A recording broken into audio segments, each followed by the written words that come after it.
Lads, welcome to, I don't really know what to call this yet, but it's basically just a brief kind of chat about just general pars and on the back of the Derby win from a couple of days ago. Basically just talking about things that I think are kind of key to Dunfermline now. First of them being a kind of a selection dilemma, I suppose, because although there's always the argument that you don't change a winning team, we've had players like Lewis Martin and Rhys McCabe who were missing obviously in the Raith Rovers game, one due to injury, one due to personal reasons. But for the game at Ayr, basically what I'm putting to you is, and you can leave it down in the comments below what you think, or let me know on Instagram or Twitter or wherever you decide to leave it. But do they come straight back into the team, or do they have to now sit on the bench and wait for their place? Because there was still the argument after the game, even though I said that I wouldn't slag any player, which I'm still not going to do because the performance was just great, right? But Andy Geoghegan was found a bit suspect with some of his defending in terms of backing off, and in the earlier stages of the game his passing was a bit kind of off the pace, I suppose. And Lewis Martin, obviously, he probably would have stayed in the team, I think anyway. From the week before, I think he would have moved over to right back, and Fordyce would have still played in the middle, or Geoghegan would have played. In fact, no, I just think Geoghegan would have been on the bench anyway. So there's that argument that should Lewis Martin be back in the team, and Rhys McCabe, because obviously he scored the penalty against Falkirk, and there was never any question that he would be dropped for this game because he's actually turned a bit of a corner in this recent run of form that they've been on. So there's that argument as well. Does he replace Nat Wedderburn if the situation in the game is right? Like if we're going for a more attacking outset, if we're going more attacking from the outset, do we just go straight in with both McCabe and Hearn? Because in my mind, Hearn shouldn't be dropped at all now, because he's probably the most influential midfielder, whether he's in bad or good form. You just feel more secure with him there. That's my opinion though. So as I said, that leave in the comments what you think about that, and because it'll be interesting to see what other people's opinion is. The next thing I want to come on to is I was talking about form, and we're actually top of the form table for the division, just ahead of Hibs, Dundee United and Dumbarton in fourth actually. It's just interesting because although there is a few draws there, it's 3 wins and 3 draws in our last 6, so it's a good record obviously, and it's better than even the 2 teams flying high at the top of the league. So we've hit a really good vein of form just now, and it's just interesting to see how much we've changed from even just 2 months ago, where we were leaking goals constantly and not gelling as a team, and it looked awfully problematic for the players when they were going out there and just not finding the right ball, and there was frustration on the pitch, frustration for the fans as well. It just didn't feel right. But now we've hit this run of form where players are just gelling so well together, and we've got players like being just so influential, like as I said, John Hearn. I feel like he's one of the key links to this run of form that we've been on.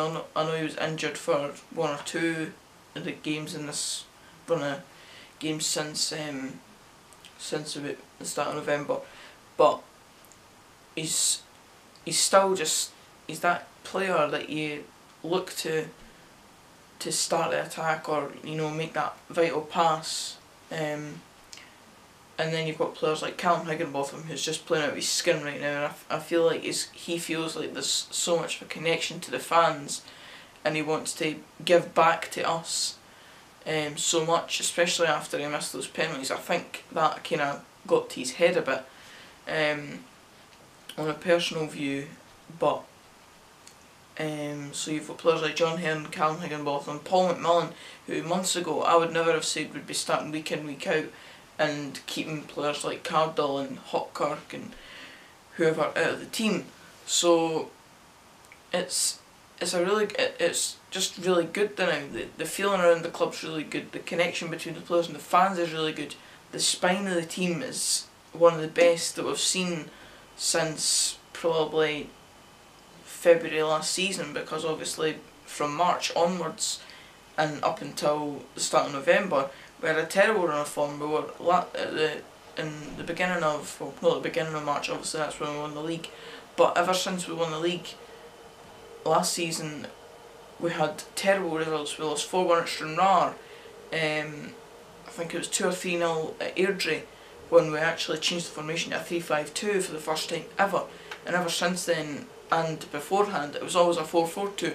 So the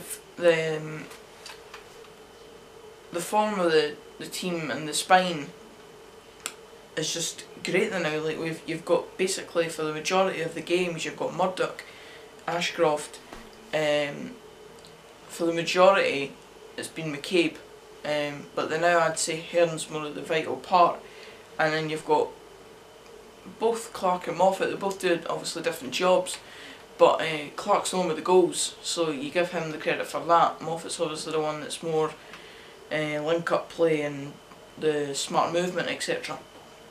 So the team's just gelling so well there now, and I feel like it can only get better, which brings me to my next point, which is, do we need any more players in January?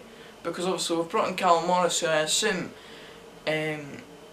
unless Callum Fordyce and Lee Ashcroft keep up their run of form for the rest of the season, basically, I'm assuming he was brought in to come in and play, and obviously he's not available this weekend coming, but he's available for the St Mirren game, which means that could we see him just come straight into the team, or as I said with the two players, Rhys McCabe and Lewis Martin, would he just come straight? Would he have to sit on the bench? In terms of the question I asked at the start, do we need any other players? I'm struggling to think of the position that we actually need to bring in right now. We've brought in a defensive player, which is exactly what we needed. We've identified that and brought it in. The midfield, you have options there, and unless somebody goes out, like for example David Hopkirk or Lewis Spence, there's no need to bring in another player in my opinion. The wingers kind of speak for themselves at the moment as well. We've got Cardle, Payton, Hopkirk and Higginbotham who can play there. So there's no need for any players there either. So I mean, it all depends on who leaves and who goes in January, this coming month. Obviously if there's players go, like I said, we'll need to bring in replacements for them, whether it's backup players or whether it's actual first team players. But the quality that you get in January is obviously less than in the summer, because contracts are still undergoing. There's not many players get released in January unless it's really not working for them. We can't loan in many more players, if any, because we've basically reached our maximum.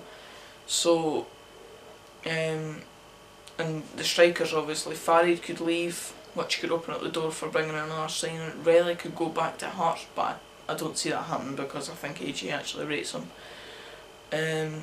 But as I said with the other topics, leave your suggestions down below, because I want to get a bit of discussion going in terms of these kind of points I bring up, because that's what this is kind of for. That's why it's called DA Talk, because I want people to engage with the fans more, because whilst I do it on my Instagram pages and the odd conversation on DAFC.net.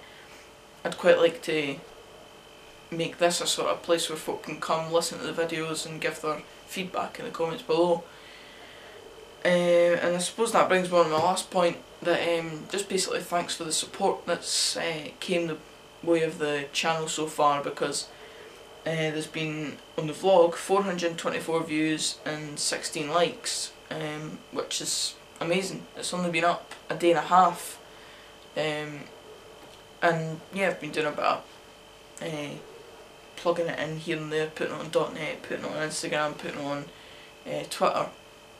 But it's interesting to see how many folk actually want to watch it, and I got a lot of positive feedback on .net. It was actually really nice to see. Nice few comments on Instagram as well, just about it was good to see that, you know, the effort and stuff that I'm putting in, and it's all appreciated, all the comments and that, because at the end of the day most of the stuff that I do wouldn't be able to be done if it wasn't for the kind of loyal followers that I have. 1,500 on Instagram and a few hundred on Twitter, and I've also got ones on Facebook, but I've not actually advertised this channel on there yet. I might do that in later on in the week. But yeah, basically that's kind of all I wanted to say in this video. Just again, thanks for the support though, because it means a lot, and it makes me want to do this more often. I wasn't too sure about starting it and showing my face in the videos and stuff like that and talking into the camera, but as you can see with the new setup, I've kind of got used to it now, and hopefully I'll just keep going and going, and you guys can enjoy the content and I can enjoy making it. So yeah, for now that's the end of the video. Again, as I said before, leave your thoughts etc in the comments below, or go back on Instagram and comment there, just letting me know what you think about the points that I've raised. But yeah, for now, thanks for watching, see you later.